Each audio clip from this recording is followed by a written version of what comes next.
BJP BNP বন্ধুত্ব আদৌ কি এই বন্ধুত্ব হবে? পরিবর্তিত বাংলাদেশ 2024-এর 5 অগাস্ট পরবর্তী সময়ে একটি দীর্ঘ শাসন, আওয়ামী লীগ সরকারের শাসন, সেই শাসনের অবসান ঘটেছে এবং আওয়ামী লীগ প্রধান শেখ হাসিনা স্বাভাবিকভাবেই এখন দিল্লিতে আছেন। এর মধ্যে ক্ষমতার একটা নতুন সমীকরণ ঘটে গেছে। আওয়ামী লীগ পতন পরবর্তী সময়ে ইউনূস সরকার পরবর্তী সময়ে একটা নির্বাচন হয়েছে। সেই নির্বাচন বাংলাদেশের এখনকার ক্ষমতার মসনদে আসলে বিএনপি। প্রশ্ন হলো, শেখ হাসিনা পরবর্তী বাংলাদেশে ভারতের অবস্থান আসলে কি? দীর্ঘদিন ধরে দিল্লির বিরুদ্ধে একটা অভিযোগ ছিল যে তারা কেবল একটি বিশেষ দলের সাথে সুসম্পর্ক বজায় রাখে, কিন্তু এবার সেই নীতিতে নাকি আসছে আমূল পরিবর্তন। আওয়ামী লীগ স্বাভাবিকভাবেই যেহেতু এখন ক্ষমতায় নেই, ক্ষমতায় এখন বিএনপি, ভারতের অন্ততপক্ষে কাজ চালাতে হবে, সম্পর্কের কাজ। আর আরেকটি বিষয় যে ভারত, একটা জিনিস পরিষ্কার যে এখানে কোনো বিপদগামী গোষ্ঠীর হাতে এই দেশটা চলে যাক। দেশটা বলতে ওই যে একটা কথা আছে না, যে প্রতিবেশীর ঘরে আগুন লাগলে সেই আগুন গিয়ে পড়ে। ভারত যেটা করছে আসলে বিএনপির সাথে সম্পর্কটা এই অর্থেই করছে বা রাখছে যে কোনোভাবে যেন তাদের প্রতিবেশী ঘরটা, এই ঘরটা যেন আগুন না লাগে। এই আগুন না লাগার জন্য G to G, government to government সম্পর্ক তো চলছে, একই সাথে এখন বিএনপির সাথেও একটা বন্ধুত্বের সম্পর্কের হাত বাড়িয়েছে ভারতের ক্ষমতাসীন দল বিজেপি আর বাংলাদেশের ক্ষমতাসীন দল বিএনপি। দুই দল, দল টু দল, দলে দলে সম্পর্কের একটা নতুন সমীকরণ শোনা যাচ্ছে। পার্টি টু পার্টির সম্পর্কের এই নতুন সমীকরণ নিয়ে কি ভাবছেন তারেক রহমান? বিএনপি কি পারবে দিল্লির সাথে এই নতুন সেতুবন্ধন তৈরি করতে? 5 আগস্ট শেখ হাসিনা পতনের পর বাংলাদেশের চিত্রটা সম্পূর্ণ বদলে যায়। 5 আগস্ট পরবর্তী সময়ে ইউনূস সরকার যখন ক্ষমতায় আসে, তাদের বিরুদ্ধে অভিযোগ ছিল তারা ভারত বিরোধী এবং পাকিস্তান ঘেঁষা। ফলে ডক্টর মোহাম্মদ ইউনূসের অন্তর্বর্তী সরকারের 18 মাসে ভারত বাংলাদেশ সম্পর্কের শীতলতা চরমে পৌঁছায়। সাধারণ প্রতিবেশী সুলভ সম্পর্কটুকু যেন বিলীন হয়ে যাচ্ছিল। দিল্লির সাউথ ব্লকের নীতি নির্ধারকরা উপলব্ধি করেন তাদের একটি বড় ভুল ছিল, তারা আওয়ামী লীগ ছাড়া বাংলাদেশের আর কোনো শক্তির সঙ্গে যোগাযোগ রাখেনি।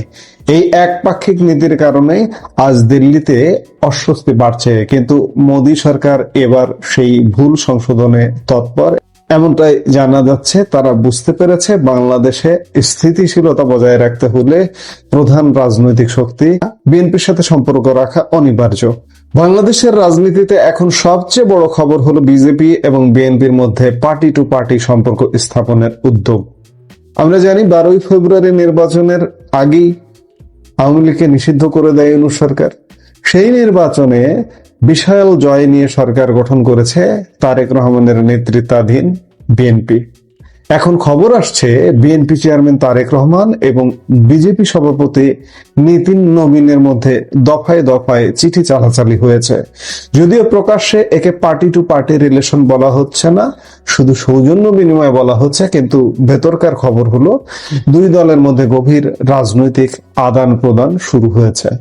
সম্প্রতি বাংলাদেশের পররাষ্ট্রমন্ত্রী খলিলুর রহমান দিল্লি সফরের সময় তারেক রহমানের বিশেষ দূত বা পররাষ্ট্র উপদেষ্টা, এখানেই শুরু হয় নতুন সম্পর্কের বীজ বপন। আপনাদের মনে হতে পারে বিজেপি আর বিএনপি তো একেবারে বিপরীত মেরুর, কিন্তু ইতিহাসের পাতা উল্টালে দেখা যায় এদের মধ্যে যোগাযোগের সূত্রটা বেশ পুরনো। বিজেপির একজন প্রবীণ নেতা জানিয়েছেন, যখন দিল্লিতে অটল বিহারী বাজপেয়ী সরকার ছিল, তখন ঢাকায় ছিল খালেদা জিয়ার নেতৃত্বাধীন বিএনপি সরকার। সেই 4 বছর দুই দেশ অত্যন্ত নিবিড়ভাবে কাজ করেছে। সেই সময়ের অনেক অভিজ্ঞ নেতা এখনো দুই দলেই সক্রিয়। যদিও এখন দুই দলেই তরুণ নেতৃত্ব, অর্থাৎ তারেক রহমান এবং বিজেপির নতুন প্রজন্মের নেতারা দায়িত্ব নিয়েছেন, কিন্তু পুরনো সেই সেতুবন্ধন নতুন সম্পর্ক তৈরিতে বড় ভূমিকা রাখছে। বিজেপি চাইছে বিএনপির সাথে একটি দীর্ঘমেয়াদী এবং আস্থাশীল সম্পর্ক তৈরি করতে, যা শুধু ক্ষমতার জন্য নয় বরং রাজনৈতিক আদর্শ ও আঞ্চলিক নিরাপত্তার স্বার্থে। এখন প্রশ্ন হচ্ছে যে বিজেপি হাত বাড়ালেও বিএনপি কি তা গ্রহণ করতে প্রস্তুত? বিএনপির অন্দরে এ নিয়ে চলছে চরম দ্বিধা। দলের এক সিনিয়র নেতা একটি গণমাধ্যমের কাছে নাম প্রকাশ না করার শর্তে জানিয়েছেন, ভারতের সাথে ঘনিষ্ঠতা বাড়ানোর আগে তাদের অনেক কিছু ভাবতে হবে। কেননা জুলাই মাসের যে গণবিদ্রোহের ওপর ভর করে বিএনপি আজ ক্ষমতায়, সেই আন্দোলনে তীব্র ভারত বিরোধী আওয়াজ উঠেছিল। বাংলাদেশের সাধারণ মানুষের একটি বড় অংশ মনে করে ভারত আওয়ামী লীগকে সমর্থন দিয়ে আসছিল। এখন যদি বিএনপি হুট করে বিজেপির সাথে খুব বেশি ঘনিষ্ঠ হয়, তবে তাদের জনপ্রিয়তায় ভাটা পড়তে পারে। তাছাড়া আরো একটি বড় বাধা হলো হিন্দুত্ববাদ। বিজেপি একটি কট্টর হিন্দুত্ববাদী দল হিসেবে পরিচিত, আর মুসলিম প্রধান বাংলাদেশে তাদের নিয়ে সাধারণ মানুষের মধ্যে এক ধরনের প্রতিবন্ধকতা বা অস্বস্তি রয়েছে। বিএনপির স্থায়ী কমিটির সদস্যরা স্বীকার করেছেন যে আলোচনার পথে অনেক বাম্পার বা বাধা আছে। রাজনৈতিক বিরোধীরা যেন বিএনপিকে ভারতের দালাল আখ্যা দিতে না পারে, সে বিষয়ে তারা অত্যন্ত সতর্ক। সবশেষে বলা যায়, শেখ হাসিনা পরবর্তী যুগে বাংলাদেশ ভারত সম্পর্ক এখন এক ক্রান্তিকালে দাঁড়িয়ে। বিজেপি বুঝতে পারছে যে আওয়ামী লীগ এখন খানিকটা ধীর চলনীতিতে চলছে, আর বিএনপি বুঝতে পারছে রাষ্ট্র পরিচালনার জন্য ভারতের সাথে সুসম্পর্ক জরুরি। কিন্তু এই পথ চলা মোটেও মসৃণ নয়। তারেক রহমান কি পারবেন দলের অভ্যন্তরের ভারত বিরোধী সেন্টিমেন্ট সামলে বিজেপির সাথে একটি সম্মানজনক সম্পর্ক গড়ে তুলতে, নাকি দিল্লির এই বন্ধুত্বের হাত শেষ পর্যন্ত রাজনৈতিক কৌশলেই সীমাবদ্ধ থাকবে? সময় দেবে এর সঠিক উত্তর।